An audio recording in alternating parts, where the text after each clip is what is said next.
Would you like to know what carob is used for? We explain everything you need to know about this strange-looking fruit in this video from the Daily Eco.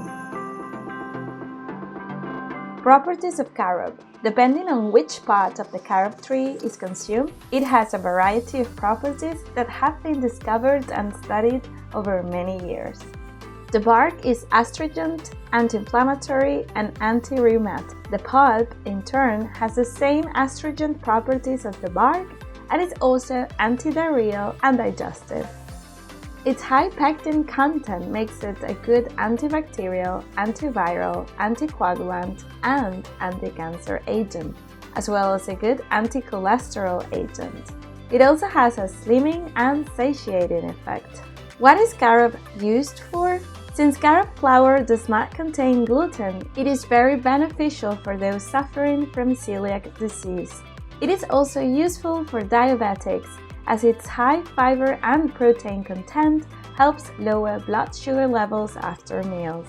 However, since it also contains carbs, it must be taken into account to optimally adjust insulin dosage. This legume also allows the preparation of sweet products without large amounts of sugar, making it ideal for those who want to lose weight.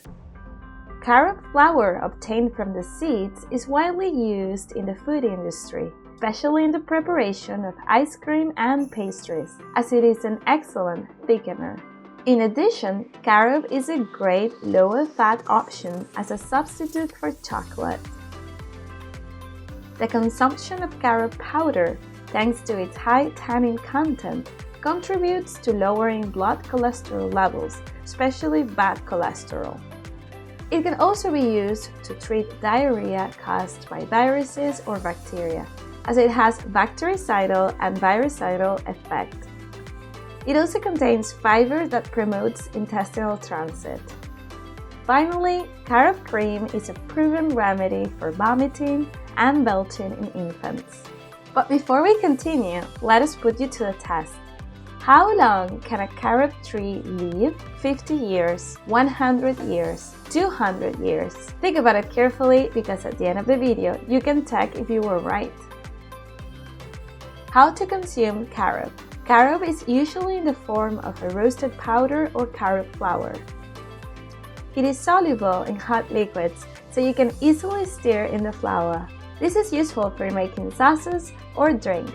If you add carob flour to a spicy rack, you can stir it into hot milk as a natural cocoa substitute. It can also be used to make candies and cookies. This will have a darker color than usual and an intense flavor. We can add it in small quantities and increase them according to taste.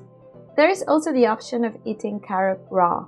It is considered a superfood and is especially appreciated by followers of the raw food diet. For this, we must look for whole or ground carob beans that have not been roasted.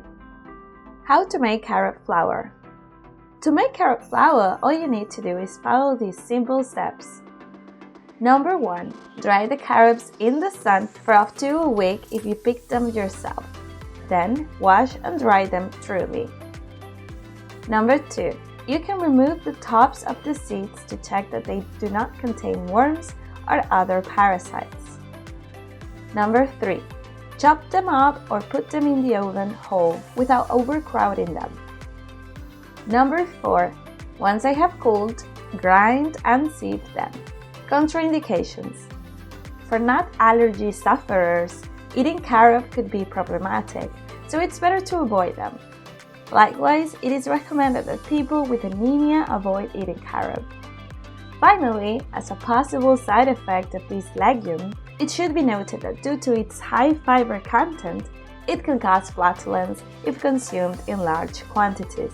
However, this does not pose a major threat beyond the occasional inconvenience. And going back to the question we asked you earlier, have you thought it through?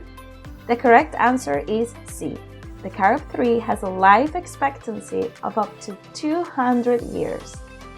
Well, that's it for today. Thank you for watching. Let us know in the comments if you have eaten or if you plan to eat carob. Until next time!